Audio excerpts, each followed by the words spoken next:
Somos Dédalus Cast, mais um projeto do Instituto Dédalus de Psicanálise e Terapia. Vamos conversar sobre psicanálise, psicologia junguiana, filosofia, mitologia, cultura pop, contos de fadas, arte-terapia. Estamos hoje com os nossos colegas Joyce Hilário Maranhão e Leonardo Araújo. Eu sou Ana Felícia, psicóloga, psicanalista, diretora do Instituto Dédalus. Queria que esses dois aqui, queridos, se apresentassem. Léo, fala um pouquinho sobre você. Oi, gente, tudo bom? Me chamo Leonardo, como a Ana falou, né? Eu tenho um percurso aí que é um pouco peculiar, talvez, né? Porque eu transitei por várias áreas. Então, eu me considero uma pessoa que é um articulador, assim, mais do que alguém que mergulha profundamente sobre um assunto específico. Eu gosto muito de articular coisas, né? E aí, me formei em Direito, né? E aí, fiz mestrado em Comunicação Social e fiz doutorado em Sociologia, né? E sou psicanalista já tem 7 anos, né? Eu comecei a formação junto com o processo do mestrado, doutorado, né? Junto com a minha análise também, pessoal, né? E aí, desde então, eu venho tocando esses interesses, né? De política, psicanálise, academia, clínica, escrita também, né? Porque eu também tenho alguns projetos de livros e tal, né? E, enfim, né? Também sou professor aqui do Dédalus e estou aqui para contribuir com esse papo de hoje que vai render muito. Joyce. Bom, sou formada em psicologia e venho fazendo análise desde a graduação, primeiro como pré-requisito da própria graduação, para que você comece a atender, né, na clínica escola, e depois seguir aí com esse percurso tanto da minha análise como da supervisão, como engajamento em instituições onde tem psicanalistas em cartel, enfim, né, trabalhando entre os pares. E aí sou mestre em saúde da família, sou doutora em psicologia com a ênfase em psicanálise, né, com uma linha de pesquisa em subjetividade, cultura e psicanálise. E aí venho trabalhando com crianças e adolescentes, adultos também, mas o maior interesse aí sobre o infantil na psicanálise, porque sou especialista em pediatria, em caráter de residência, e estou aqui para a gente conversar um pouco mais entre pares aqui do Instituto. Então, hoje a gente vai estar conversando sobre o inconsciente na psicanálise, certo? E eu queria te perguntar, Joyce, qual a originalidade de Freud, certo? Ao criar a teoria sobre o inconsciente e por que a psicanálise não é considerada uma psicologia profunda? Bom, pensei bastante, né? A gente estava conversando aqui antes. Pensei em um monte de texto que eu poderia trazer para cá, de falar sobre esse discurso da psicanálise a partir do inconsciente, que é a grande invenção freudiana, né? A nossa causa psicanalítica tem a ver com o inconsciente, porque é ele que orienta o nosso trabalho clínico, né? E Freud topou com o inconsciente no seu trabalho clínico, onde ele ainda estava ali entendendo o que é que ele estava fazendo com os pacientes, com as histéricas naquela época, e onde o inconsciente era nada mais que o contrário da consciência, né? Era tomado como algo de um adjetivo, de um substantivo. E aí Freud teve essa grande sacada de perceber que o inconsciente não era só o oposto da consciência, e sim um outro sistema, uma outra lógica de funcionamento. E é isso que inaugura a clínica psicanalítica, quando ele tenta ali por vários modos acessar essas formações inconscientes, que é o que a gente trabalha na análise, né? E aí, quando o Freud inventa isso, ele precisa também fundamentar. Ele vai fundamentar com a sua prática psicanalítica, né? Com o seu atendimento, com a sua escuta dos pacientes, com a sua constante criação teórica, porque ele começa com a primeira tópica, lá onde ele coloca o inconsciente, pré-consciente e o consciente. Depois ele migra, faz uma segunda tópica para o eu, super-eu e inconsciente. E aí eu tenho um inconsciente que é um sistema que passa depois a ser uma qualidade também das três instâncias, né? Eu, super-eu e inconsciente. Então, essa é a grande invenção freudiana. E aí, por que não é uma psicologia profunda, né? Pode ser? Não, não pode ser. Ela não é uma psicologia profunda, porque a gente não vai procurar o inconsciente, a gente topa com ele, né? A gente não, eu gosto muito de uma fala do Garcia Rosa, que a gente não é mineiro da mente. Logo, o inconsciente ele não está em oposição à consciência, ele está coexistindo com isso, né? O que nós vamos fazer é topar, escutar essas formações inconscientes dentro da sessão de análise. Léo, como é que o inconsciente se relaciona aí com a política? É uma pergunta de 1 milhão, né, de dólares, isso daí. Bom, acho que essa pergunta ela é muito expansiva, né? Porque ela permite a gente voltar lá para o começo da psicanálise, né? Porque quando o Freud ele vai começar, né, a não só elaborar a teoria, mas também organizar esse conjunto de pares, né, para poder, né, transmitir esse conhecimento. Então, o Freud tinha muita intenção em não transformar a psicanálise num saber judaico, né, de expandir as fronteiras da psicanálise. Então, ele vai dar a cara, assim, à psicanálise de um movimento, né, num contexto que é muito político, né, a gente está falando aí da Viena do século, né, final do século XIX, começo do século XX, né, então um período de muitas ideias circulando, né, ideias políticas, vanguardas artísticas, muitos experimentos, né, também sociais. Então, Viena vai ter uma série de experimentos sociais, né, tinha até um nome que chamava de Viena Vermelha. Tem um livro que ele conta muito bem essa história, que é As Clínicas Públicas de Freud, da Elizabeth Danto, que é um livro assim, que está sendo muito comentado, muito lido já tem uns anos, né. Acho que ela veio aqui, acho que em 2015, se eu salvo engano, né, mas assim, o livro tem sido lido, né, foi traduzido para o português, né, acho que 2016, se eu não me engano também, posso estar errado com as datas, mas é mais ou menos por Sim, essa sim. época, né. Certo.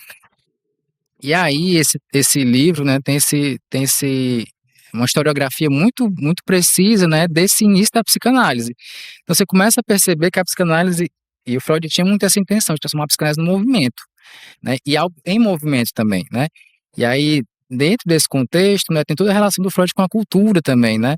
Então a própria ideia de consciente, o Freud vai uma invenção, mas que de alguma maneira estava circulando por ali, né. Então Freud tinha uma antena muito ligada com o contemporâneo, com as coisas que sobre as quais as pessoas em geral, né, o conhecimento hegemônico não colocava tanta fé. Então Freud ia lá: "Mas o que é isso aqui mesmo? Será que isso aqui realmente não tem sentido nenhum?", né.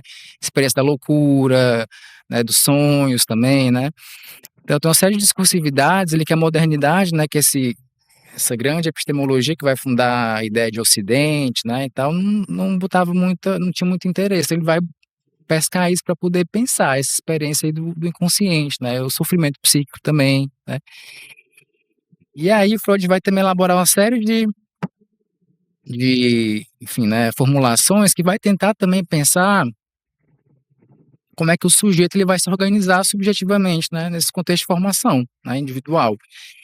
E isso tem, enfim, claras, repercussões políticas, né, porque o Freud vai tentar pensar, por exemplo, né, uma certa antropologia ali para pensar na origem do poder, né, assim, o pai primeiro, né, esse pai da ordem, como é que se funda essa lei simbólica, né. Então a gente vai lidar com um campo social estruturado ali, né, e como é que as relações de poder elas se dão, como é que as formas de relação também se dão, né, a forma as formas de nomeações também.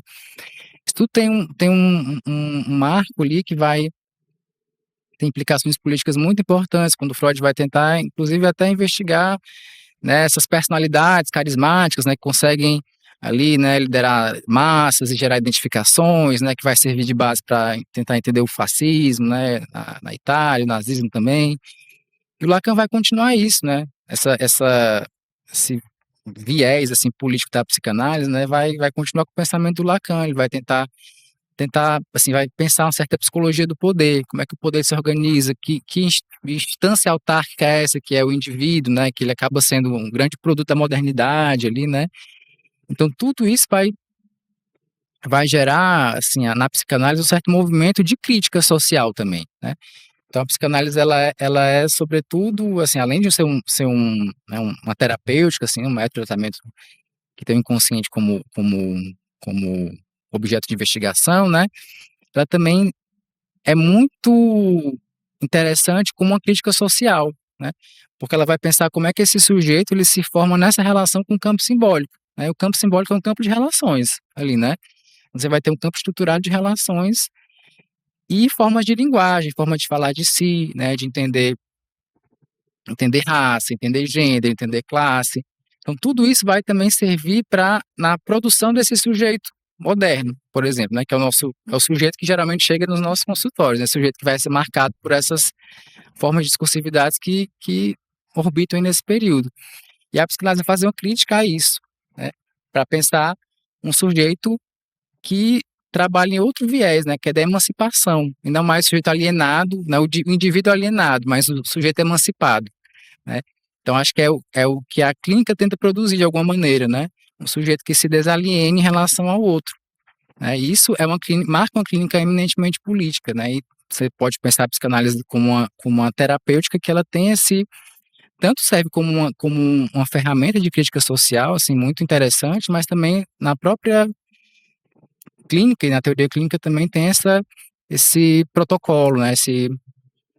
Essa forma de investigação que aponta para formas de nomeação ainda não instituídas, né? E, portanto, aponta para, enfim, na produção, né? De modo geral, assim. Lembrando, né, Léo, que a psicanálise ela não é um viés, uma visão de mundo, né? Ela pensa a arte, ela pensa a contemporaneidade não como algo que vai ler aquilo como uma perspectiva, né? E sim uma interface, né? Um diálogo possível construído com os outros saberes, né? A psicanálise, ela não é mais uma na polis, ela pode ser uma que vai estar na polis, né? O psicanalista é um que está na polis. Na polis é importante lembrar que a nossa política é a política do desejo, né? E não a política da militância, que é importante, super importante, mas não é o mote do trabalho de um psicanalista, né? Nós trabalhamos com a política do desejo, com a ética, com a técnica na clínica, e esse diálogo é extremamente importante. A gente vê hoje psicanalistas, né, que estão engajados com as causas sociais, né? Você citou a Danto, né, das clínicas públicas, a gente tem várias experiências aí da psicanálise com os psicanalistas, da psicanálise levando a psicanálise para espaços institucionais, na psicanálise em extensão. Isso é extremamente importante, pensando aí na política do desejo, né? O desejo de saber, o desejo de multiprofissional, de estar junto com os outros saberes, que é a causa que move, né, um psicanalista. Então, e esse inconsciente, como é que você podia aqui falar para a gente das características dele? Bom, tem até a ver com o que o Léo já estava trazendo, né? Porque o inconsciente ele não tem negativa, né? No inconsciente não há contradição. Tem a ver até com o que a gente vai debater um pouquinho depois sobre essas questões contemporâneas que chegam até o sujeito, né? Porque nós somos recepcionados no mundo. Alguém nos recepciona e esse alguém nos apresenta a cultura, porque ele já foi constituído também por meio dela, né?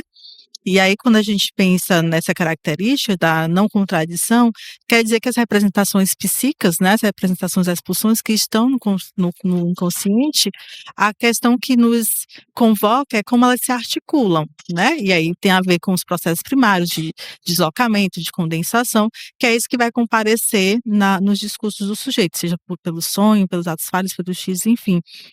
E aí, pensando nessa questão da contradição, isso vai ocorrer na ordem, né, na dimensão do eu, do super-eu, né, com esse diálogo maior com a cultura. E também a questão da intemporalidade, né, de não ter um tempo cronológico, o tempo ali é do sujeito, o sujeito que é do desejo. Então, não importa muito, eu falei que me interessa pelo infantil. As marcas do infantil permanecem em nós até o dia da nossa morte, mas não tem uma cronologia.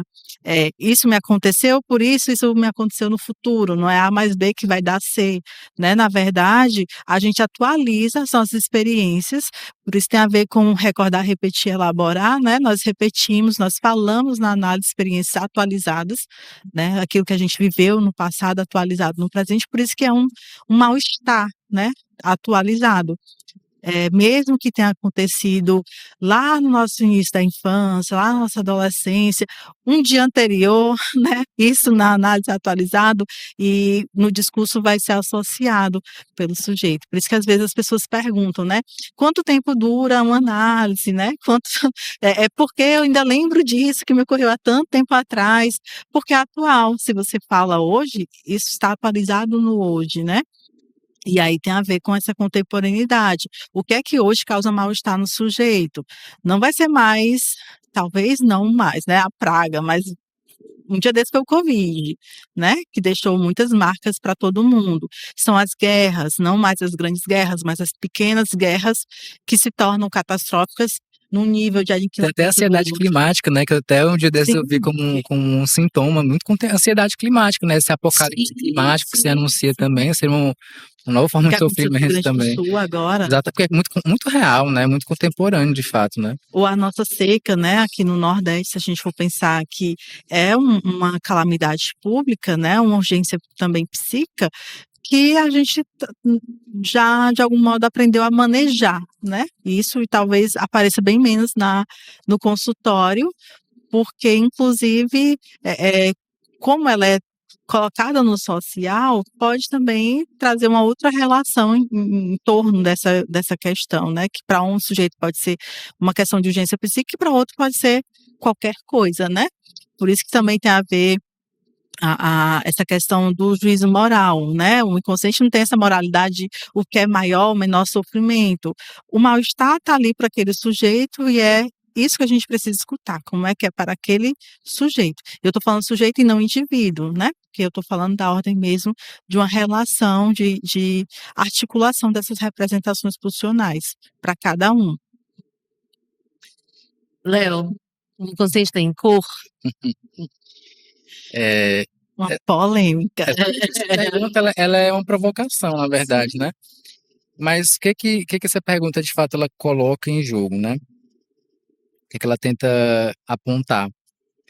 É, então a gente poderia dizer, talvez, assim, né, arrisco dizer que o inconsciente é uma experiência universal, né? Porque ela diz da relação do sujeito com a linguagem, né? O sujeito é um efeito da linguagem, né? Ele vai do inconsciente, né? Então ele vai surgir a partir daí, né? Dessa relação com a linguagem.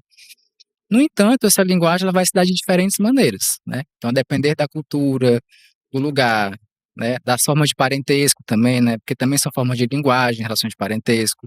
Então, são sistemas simbólicos, né? Estruturados. Então, a depender de como isso se organize, isso vai ter repercussões diferentes para a produção desse sujeito, né? Então, se você pegar, por exemplo, né? E aí um conceito que ajuda muito a pensar isso é o da Donna Haraway, de saberes localizados, né? Então, acho que tenta situar dentro dessa experiência aí, que é universal, né, o que há de particular nela, né? Então, quando a gente pensa, por exemplo, por exemplo, né, Foucault vai dizer que o racismo, né, é uma forma de discursividade que vai surgir na modernidade. Né? Foucault ele não se detém tanto nisso, né, falar sobre raça, mas ele toca em alguns pontos, né, da obra dele. Mas as relações raciais são formadas, né, com uma forma de discursividade que vai estabelecer uma política também ontológica, assim, né? Tem pessoas que têm um valor maior, essencialmente, do que outras, né? Isso vai ser colocado para gerar exploração, forma de dominação e tudo mais. Então, e vai fundar também um campo de relações ali. Quando esse campo de relações, né, ele se perpetua, vai assumir novas formas, né, como a gente tem, por exemplo, no Brasil, né? A gente vive nesse mito da democracia racial, né? Que no Brasil houve uma miscigenação, né? Um processo ali mais ou menos De embranquecimento. consensuado, né? Mais embranquecimento, né? E que é uma violência misturada com carinho, nesse modelo, né, do Gilberto Freire, que vai colocar, vai recalcar esse conteúdo, né? Da violência racial, né? Então, essa pergunta ela aponta para as implicações disso para o sujeito que se forma nesse âmbito de relações raciais, né? Em que o sujeito negro ele sofre uma série de violências, né, reais, simbólicas, né? Porque ele participa desse campo estruturado baseado nesse discurso racial, né? Que no Brasil ele é recalcado, que a gente não acertou as nossas contas com o passado colonial, propriamente, né? Isso vai participar das formas de sofrimento também do sujeito, né? Então, essa pergunta, né, na verdade, ela tenta apontar para as diferentes maneiras em que um sujeito se produz, né? A depender também dos atravessamentos que o constituem, né? Sejam de atravessamentos de classe social, né, de raça, de gênero também. E aí tem alguns autores que ajudam a pensar isso de maneira muito interessante, né? Tem a Rita Segato, por exemplo, ela vai falar sobre o Édipo negro, né? Como é que a gente pode fazer uma leitura do complexo de Édipo, mas na nossa realidade brasileira? Nossa, interessante. Né? Você vai ter a obra do Franz Fanon também, que vai pensar, né? Peles Negras, Máscaras Brancas também, né? Ele vai tentar, a partir da leitura do Lacan, O Fanon, ele era uma figura muito. Ele tinha aproximações, mas afastamentos na psicanálise. Ele vai também tentar ler o complexo de Édipo, mas a partir também de uma consideração dessas relações raciais, que também fundam esse campo simbólico ali, né? Como é que esse Édipo poderia ser pensado pelo sujeito negro. Então, ele aponta que, na verdade, isso aí que o Freud propõe como um mito, né, de origem do sujeito moderno, assim, né? É um saber localizado, né? Não deixa de ter sua efetividade, sua importância, mas há outros também, né? Então, dentro dessa experiência universal do inconsciente, a gente também pode pensar outras ali, mas que se dão de maneiras diferentes também, né? Então, você vai ter uma série de produções, assim, atuais, né? Isidinha Batista, a própria Neuza Souza, que vai pensar, né? A questão do sujeito negro, né?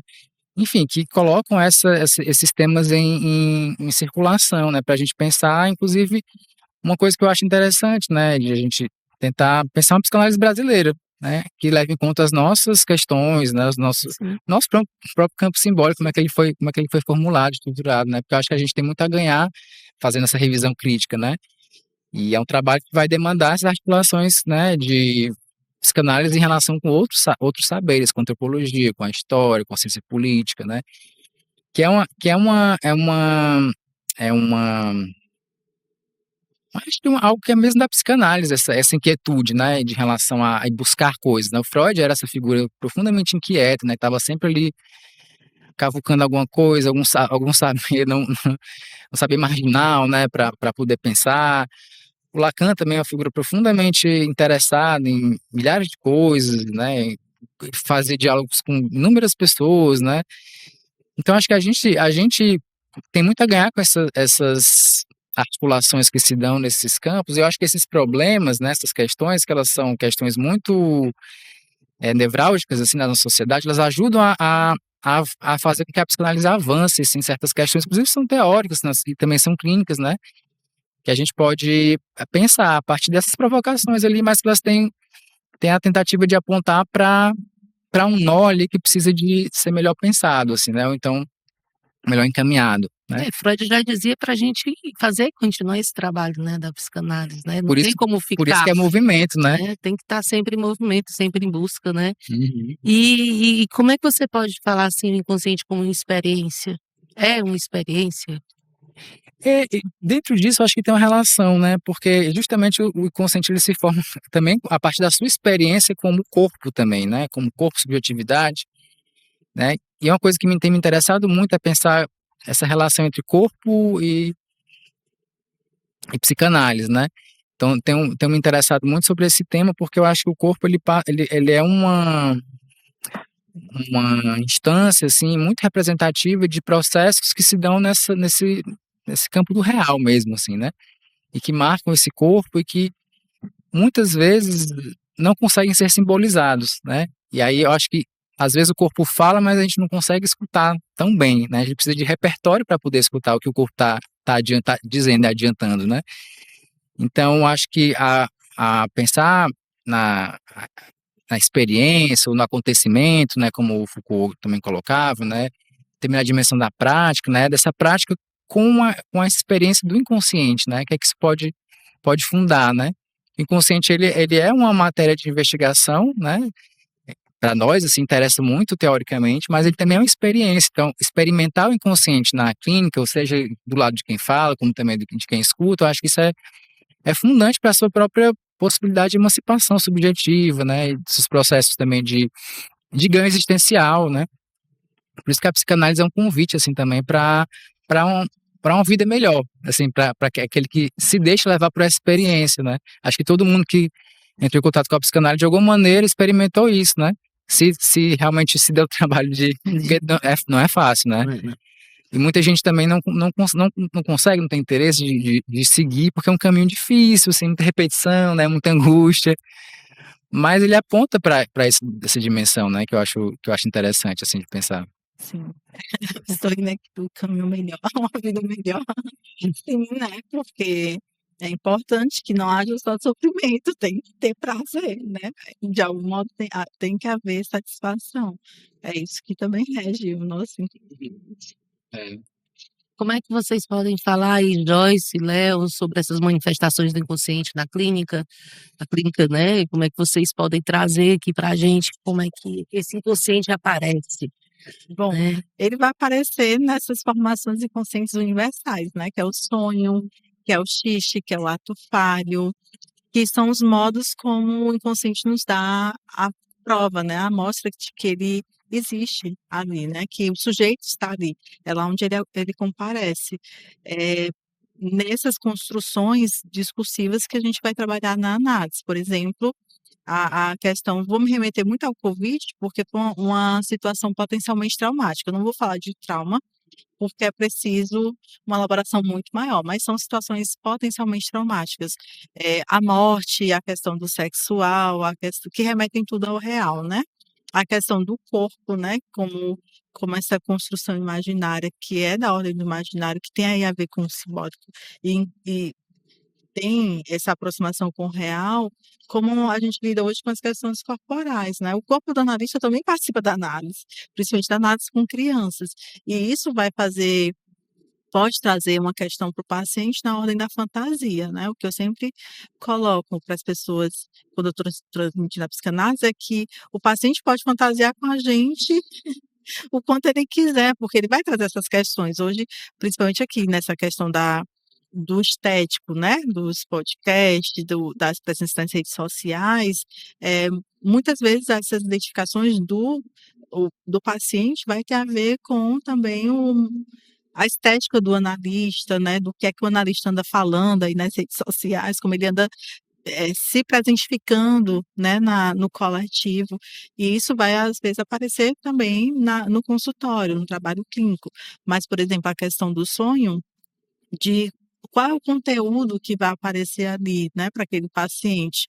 É a questão financeira dos jovens hoje na atualidade, com a questão do emprego, é a questão do racismo, né, que está muito não é que está muito forte o racismo, ele sempre esteve muito forte, muito intenso e violento, mas falar sobre isso, não, esse retorno recalcado, tem importado mais ainda no consultório, né, mais do que antes. Uhum. Essa questão também da xenofobia, eu atendo brasileiros que moram no exterior, e isso torna-se uma questão, né? Esse luto de sair da sua casa e ir para uma casa ideal e chegar lá, não é bem isso, como tudo na vida, né? O que a gente imagina não é exatamente aquilo que é da realidade psíquica, e isso tudo vai trazendo outras questões para o consultório, mas sempre cada um do seu jeito, né? Como cada um foi recepcionado nesse mundo e como cada um também vai manejar, né, essas experiências inconscientes, que sempre vai ser da ordem do 1 a 1. Então, o conteúdo de um sonho de um paciente não é do mesmo do outro, mesmo que tenha a ver com a mesma situação, a questão climática, que afeta todos nós, né, deveria ser um objeto de interesse de todos os brasileiros. Isso pode aparecer nos xistes, né, como a gente vai falando do sofrimento e rindo dele, né. É importante também rir do sofrimento, mas não sempre, né, senão a gente não consegue elaborar algo daí. Ou dos atos falhos mesmo, os esquecimentos que hoje, tem aí esses diagnósticos, as pessoas procuram um nome para dar, intitular daquilo que ele sofre, né. E aí tem mais a ver com as formações inconscientes do que ter um nome, né. Basta o sujeito estar em sofrimento, o psicanalista está ali. Nem sempre o psicanalista é onde alguém sofre, mas alguém sofre estar, diante de um psicanalista. E essas questões vão comparecer e o psicanalista vai ter esse trabalho junto ao analisando de debulhar essas questões, né, de como é que aparece o racismo para um e o racismo para o outro. Essa questão do gênero, como é que aparece para a mulher, como é que aparece para o homem, porque são de níveis de interação social diferente, né, de como cada um vai ali se agrupando também enquanto indivíduo. Aí eu falo de indivíduo, como é que cada um vai se agrupando na sociedade, vai encontrando, construindo seus espaços sociais, e isso vai, tanto constituir o sujeito também como ser constituidor. Ele constrói ao mesmo tempo que ele é constituído por essas questões sociais contemporâneas, né. Gente, e aí, como é que foi a experiência de vocês aí, desse encontro com o inconsciente, com a psicanálise? Me fala um pouquinho aí. Vou Quer começar? falar, né? Posso falar. É, então, ele demorou até um pouco, assim, né? É, mas eu lembro, assim, que eu tinha todo um percurso, né? Assim, eu sempre tive uma relação muito grande com conhecimento, assim, eu sempre gostei muito de saber certas coisas, né? E, então, antes, eu queria ser cientista, antes de tudo, assim, a primeira coisa que eu quis ser na vida foi cientista, né? Assim, realmente, assim, que ele querer ser mesmo, né? Eu quis ser outras coisas antes, mas de verdade, era cientista. E aí eu fui fazer engenharia elétrica, que eu queria ser engenheiro robótico. Minha intenção, meu plano era esse, né? Então eu cursei até o quinto semestre de engenharia, fiz toda a parte de cálculo, física, não sei o quê. Mas aí eu vi que não era bem aquilo que eu queria, né? Eu gostava da ciência, mas não gostava da engenharia, porque a gente não tem esse conhecimento exatamente, né? No terceiro ano, o que é a diferença entre engenharia e aplicação de ciência e tal. E eu, nesse processo, né, foi uma grande, assim, queda de uma idealização que eu tinha, né, de uma fantasia muito grande, assim, eu tracei um plano para mim de vida, assim, o que é que eu queria ser, e me dedicava muito a isso, e de repente eu vi que meu desejo não estava mais ali, né, que alguma coisa tinha se deslocado, e eu não sabia o que fazer com isso.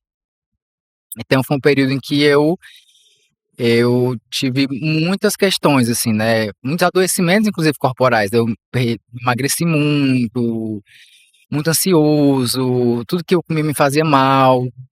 Mas assim, eu não conseguia endereçar isso para canto nenhum, né? A gente lá em casa não tinha também muito um repertório assim, procura uma terapia, procura uma. Não tinha, assim, cada um lida com as suas coisas como consegue. E aí eu acabei, né, mudando de área e tal, fui estudar direito, mas aí eu comecei a perceber que estavam me encaminhando para um interesse por comunicação e linguagem, assim. Havia um desejo de fala aí, né, que passou desse interesse por números, por fenômenos físicos, não sei o quê, para uma necessidade de me comunicar, de falar, né. Então meu corpo estava falando por mim, né, nos meus adoecimentos, minhas ansiedades e tal, mas isso foi começando a se deslocar, né. Então eu fui estudar direito, depois dentro do direito eu comecei a me interessar por filosofia e da linguagem, então passei uma fase muito obcecado por lógica, filosofia da linguagem, também tentando encaminhar isso de alguma maneira, né? Eu quero falar alguma coisa, mas eu não sei o que é que é. Estava tentando descobrir uma linguagem para mim, né? Nesse processo. E aí terminei a graduação e aí comecei a fazer um trabalho no ONG de Direitos Humanos, né? Que era um projeto com amigos e tal, chamava Urucum. Ainda existe, mas de outros modos. E aí nesse processo eu comecei a trabalhar com militância. E aí entrei para o mestrado em comunicação social. Então, eu comecei a falar, né? E o sintoma foi começando a ceder, né? Esse de ansiedade, né? Tal. Mas é uma ansiedade, muita ansiedade. Não era pouca ansiedade, era muita ansiedade. Até eu começar a sentir desejo de falar. Mas falar agora num ambiente terapêutico, assim, né? Eu queria falar sobre coisas que eu não conseguia dizer de outra forma. E aí foi quando de fato me propus a começar uma análise, que foi junto da época que eu entrei pro mestrado, foi no primeiro ano de mestrado que eu também comecei a fazer análise. E esse primeiro ano de análise foi um ano de trabalho, mas um trabalho ainda muito, sabe, muito inicial, que acabou terminando depois desse ano. E eu passei uns 6 meses afastado, aquele paciente que não volta, né, no final do ano fui eu. Se deu férias. Mas aí, depois desse ano, começou a me despertar um interesse muito grande pela psicanálise em si, né? Não só por falar, mas pela psicanálise. E eu comecei a estudar psicanálise, e nesse processo de estudar e querer continuar falando, eu comecei um novo processo analítico. E esse processo que eu engatei durante 6 anos, né? Então eu fiz o primeiro processo de 1 ano e outro processo de 6 anos, e aí foi quando eu realmente comecei de fato, me interessar para pensar uma formação e, enfim, né, encaminhar esse desejo de fala e também virou pela psicanálise, né, depois. Nossa, né? E Joyce, Que bonito, eu né? tava aqui pensando, eu tava exatamente pensando, e hoje ele fala, né? Ele fala né? aqui, muito bem. fala nos Quem diria, livros, viu? fala, Se me né? contasse 20 anos atrás que eu estaria aqui falando, eu não acreditava. É mesmo, É. Sério É mesmo. um, é um percurso, né, e uma fala também, como você disse, política, né? Porque o inconsciente ele vem aí atravessando o Léo e já queria mostrar algo, né? E já queria te dizer algo, né? E seja por meio do sintoma, né? Uhum. Né? Ou seja mesmo por um trabalho. Você também na margem faz um trabalho social, né? Sim. A gente é interessante. O meu veio pela dor, né? Assim, como assim, todos vieram pela dor, mas eu era do setor financeiro e e aí eu estava, né, já estava sofrendo muito da ansiedade, de tudo, e comecei a fazer análise, eu disse, meu Deus, que coisa maravilhosa, muito bom, muito bom, muito bom isso. E um dia ela chega e diz assim, você sonha? E eu disse, eu sonho, eu quero trocar meu carro, viajar. E eu disse assim, não, quando você dorme, você sonha. Nossa, tem alguém que se interessa por isso, né? E aí que eu comecei a sentir aí, né, o que é isso, desse inconsciente. Foi quando eu também comecei a estudar. E estamos, né, estamos aqui também nesse trabalho de poder falar, né, falar sobre como o inconsciente chega e como ele aparece para cada um. E para ti, Joyce, como é que você... Foi um caminho bem torto, porque eu digo que foi uma formação de analista mesmo, assim, né, que é contínua, mas enfim.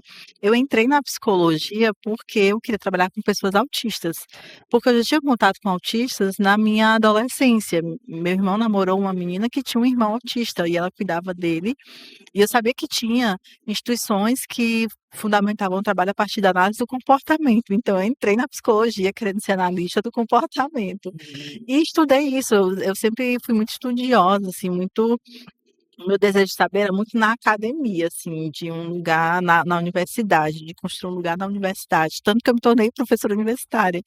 Eh, e aí eu sempre anotei muitas coisas, mesmo não fazendo muito sentido, né, nas aulas de psicanálise, anotava bastante. E da análise de comportamento eu topei com a teoria histórico-cultural do Vygotsky, que foi a minha grande minha a grande contribuição da universidade na minha vida foi ter conhecido a história cultural, no sentido de pensar essas questões sociais do sujeito, porque eu fui estudar sobre a questão da negritude, da dificuldade de aprendizagem, das adolescências, das precarizações da vida. Então foi o meu mote inicial dentro da psicologia. E aí com a dinâmica de você se formar um psicólogo clínico, né, a formação para o consultório, eu comecei a fazer análise na universidade, porque tinha um serviço destinado aos estudantes que não eram pelos próprios estudantes de psicologia, eram psicólogos que eram concursados na universidade, é a universidade federal aqui. E aí eu comecei a fazer análise, não sabia que a minha analista era analista, sabia que ela era psicóloga, porque era assim que se denominava na universidade, e aí iniciei a análise, e aí fugi da análise. E aí retornei um tempo depois com outro analista, fiquei com esse analista aí fazendo análise uns 2 anos, mais ou menos.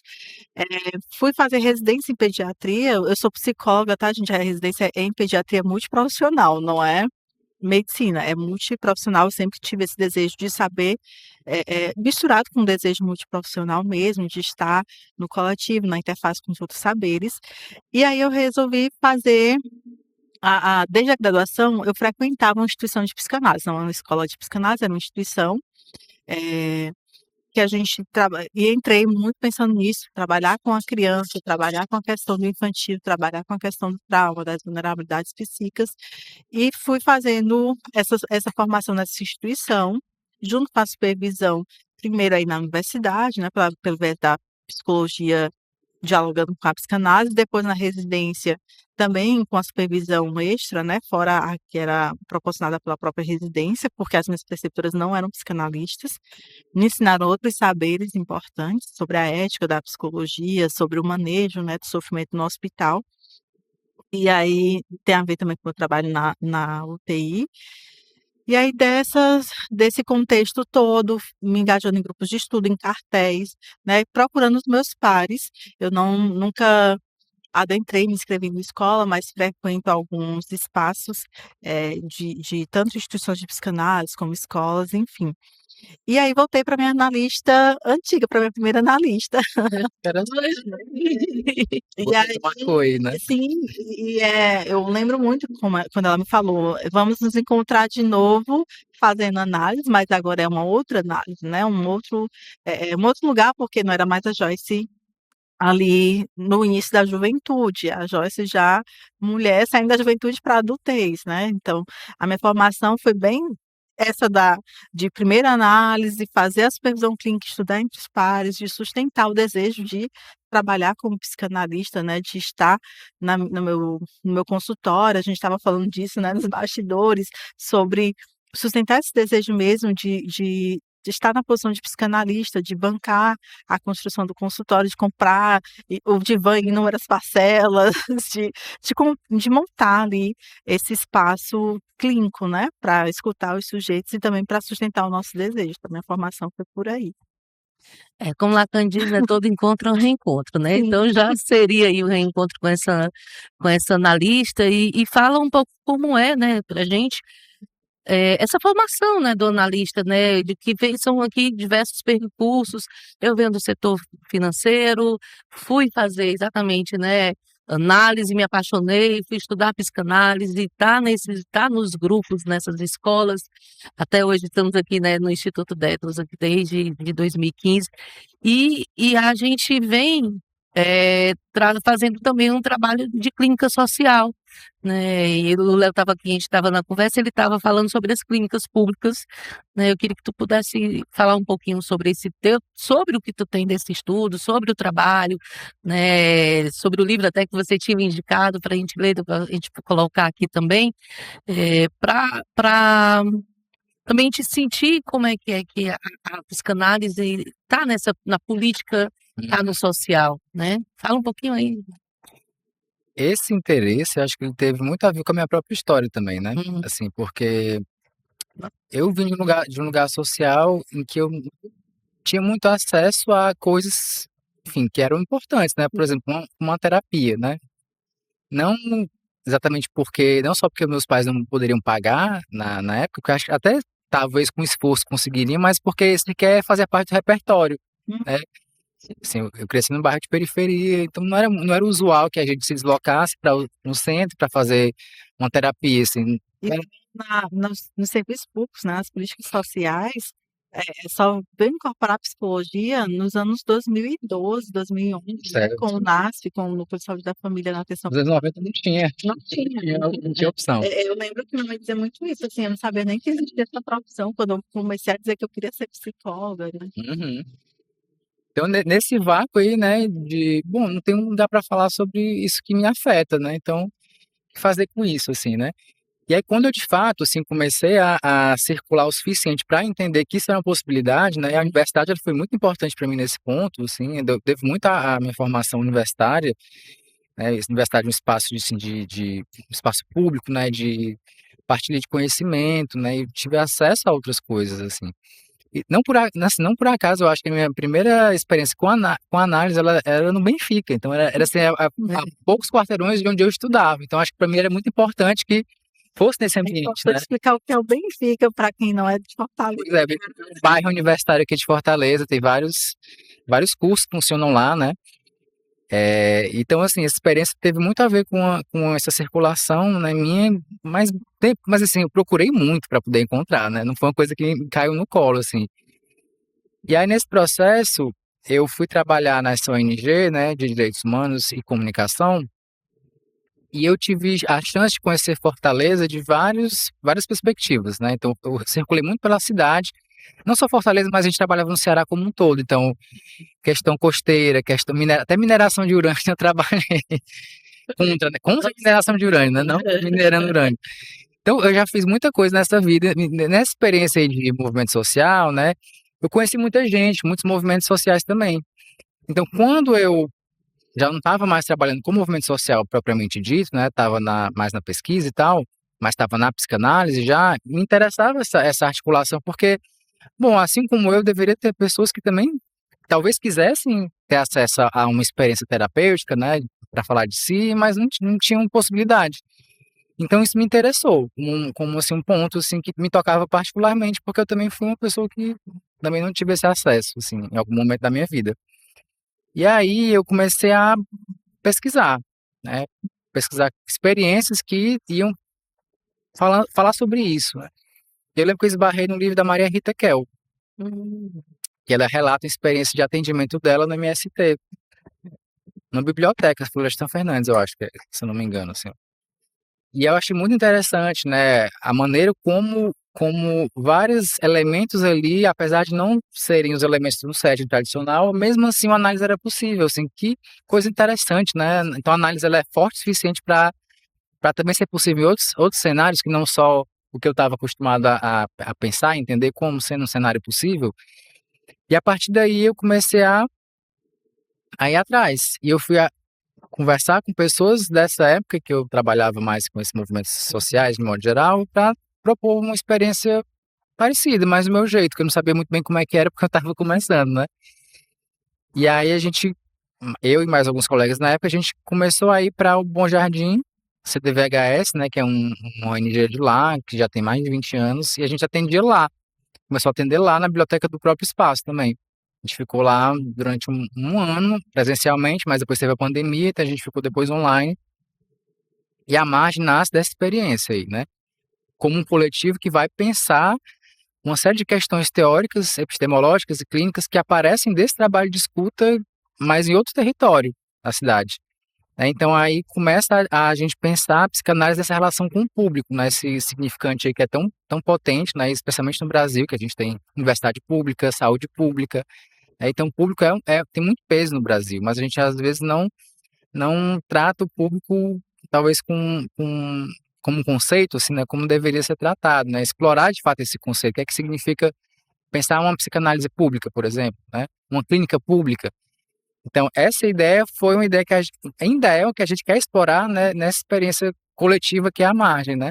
Mas aí também nesse processo eu participei, frequentei alguma escola durante mais de 3 anos também, enfim, né? E aí grupos de estudo com colegas também, fiz parte de cartel. Eu acho legal, eu comento com uma amiga minha, que é legal essa formação que a gente consegue, essa deambulação ali por vários espaços, para ter essa pluralidade mesmo de visões, né? O que é que você pode colher aqui de legal? Todo espaço tem seus limites, né? Então acho que circular é importante, né? Para ver o que é que te interessa de cada espaço e fazer alguma coisa legal com isso. Para a gente estudar arqueologia, É. mitologia, religião, né? E essa liberdade que traz a psicanálise de você trazer a tua experiência de vida, teus estudos, né? Para um set analítico e para uma transmissão também, Que isso né? que constrói o nosso estilo, né? Cada analista tem o seu estilo, é a sua trajetória formativa, seja na escola de psicanálise, seja na universidade, onde a gente tem ali um ensino da psicanálise, não exatamente uma transmissão, mas que pode virar uma transmissão. Já tive essa experiência tanto como universitária, como também como professora, de a gente pode extravasar os muros da universidade e fazer isso, né? Essa circulação promove isso. Um lugar que é tão plural. Trabalha também com bebês, né? Em Sim. hospital, né? E aí é uma psicanálise alguns advogam que é extensão e intenção, e aí eu não vou entrar nesse mérito, porque a psicanálise é ali, né, o desejo do analista de estar nas instituições, e esse trabalho com o sofrimento no hospital, com a neonatologia, com a pediatria, com cuidados paliativos, isso tudo foi construindo o meu estilo de analista, de escutar sobre o luto de alguém que não necessariamente tem a ver com a doença e com a morte, mas de um luto de uma perda, outra, né, com a questão desse mal-estar do próprio corpo, né? O corpo ali que padece, que é vulnerável, enfim, dessas questões outras que não aquelas que a gente já espera, né? Que são mais comuns, mais corriqueiras dentro do consultório, mas estando ali numa outra posição de também um analista estar ativo nesse processo, né? De um analista estar presente no mundo mesmo, né? De não esperar só o paciente chegar até a ele, né, no consultório, mas também de circular pela cidade. E aí tem a ver eu não faço parte de coletivos de psicanalistas que estão na rua, né, que fazem clínicas públicas, mas recebi durante o processo de doutoramento, minha tese foi sobre crianças que assistiram cenas de tortura e morte dos pais ou de outros familiares, e aí fazendo essa ponte com instituições públicas, né, da Rede de Garantia de Direitos das Crianças e do Adolescente, e receber no consultório. E aí vem essas questões sociais, né? Porque o meu consultório fica numa região, o Léo falou do Bom Jardim, o Bom Jardim é um bairro periférico aqui de Fortaleza, né? E que tem todas sofre todas as contingências dos grupos armados, né? Dos grupos estatais, enfim. E aí receber essas crianças que vinham das periferias até meu consultório. E aí eu lembro muito de uma família que dizia, olha, eu vou trabalhar a pé porque o dinheiro que seria da passagem para o dia de trabalho é o dinheiro que eu uso para trazer a criança até aqui. Isso precisa ser considerado pelo analista, né? Esse outro valor que está aí na sessão, que não é só o valor que a gente está negociando com o paciente, ou outra que vinha e aí tinha que depender da boa disposição do companheiro para trazer a criança que ficou ali de herança, né, com a morte dos pais, enfim. Essas histórias que vão perpassar o nosso paciente, seja ele de origem socioeconomicamente vulnerável ou não, né? Porque ele está no mundo assim como nós também estamos no mundo. Não dá para fazer uma psicanálise neutra. Não existe nenhuma psicanálise neutra às contingências da vida, né? Seja nas instituições de saúde, nas instituições escolares, nas instituições empresariais ou no consultório. A psicanálise, ela tem que estar em movimento, por isso que é movimento psicanalítico, né? É um movimento vivo, não é estagnado, né? Não, e é isso que a Joyce falou, acho que tem uma coisa bem interessante, né? Porque a clínica tem a ver com a autoria, né? Quem atende, né? Quem é analista, ele é autor da própria clínica.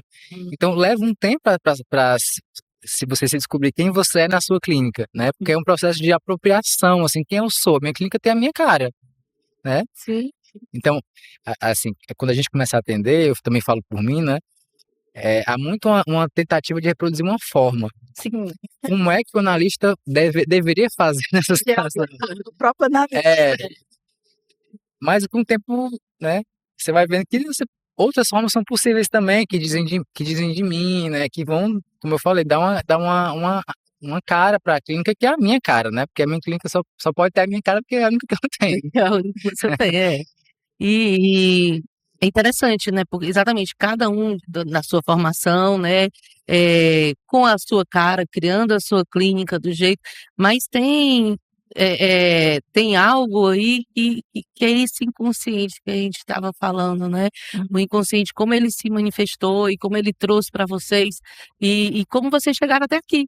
Também hoje aqui a gente aqui tentando, né, transmitir não só a nossa experiência de vocês, um pouco da minha, mas como esse consciente está se manifestando, como a gente pode estar escutando o inconsciente, não só na clínica, também no social, no político, né? A gente poder mostrar que o inconsciente está aqui. Tá todo tempo, né? É a cor, né? A sua experiência, é o tamanho, é a forma, é o corpo. Né? E hoje eu quero aqui agradecer vocês dois. Vamos estar em outros momentos falando mais sobre fantasia, né? O trauma, o corpo, falar mais também sobre política, sobre os bebês, sobre os cuidados paliativos. A ideia é a gente poder trazer tudo que a gente pode estar articulando, né, da psicanálise, o que interessa para o sujeito, né, para o sujeito que não só está nos vendo e está nos escutando, mas que tem interesse de poder aprofundar, né, sobre o inconsciente, sobre a psicanálise, sobre os outros assuntos.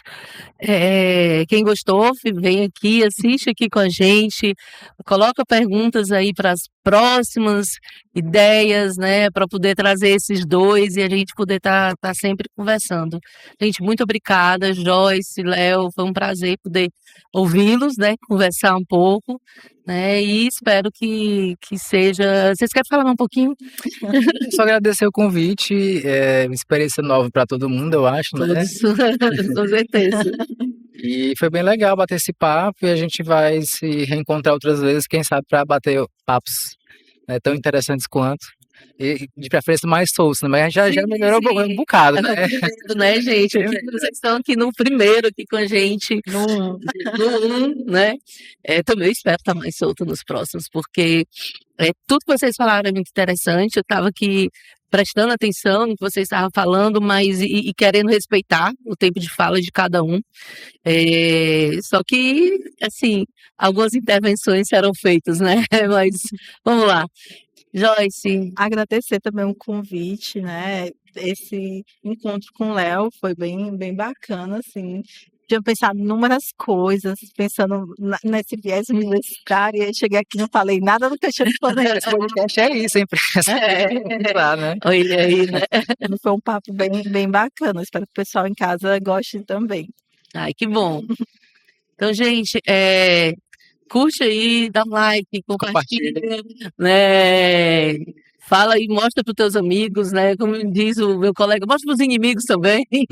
Mas veio aqui com a gente, né? Nosso primeiro programa, né? E espero que a gente possa gravar muitos. Tá bom, gente? Obrigada, prazer.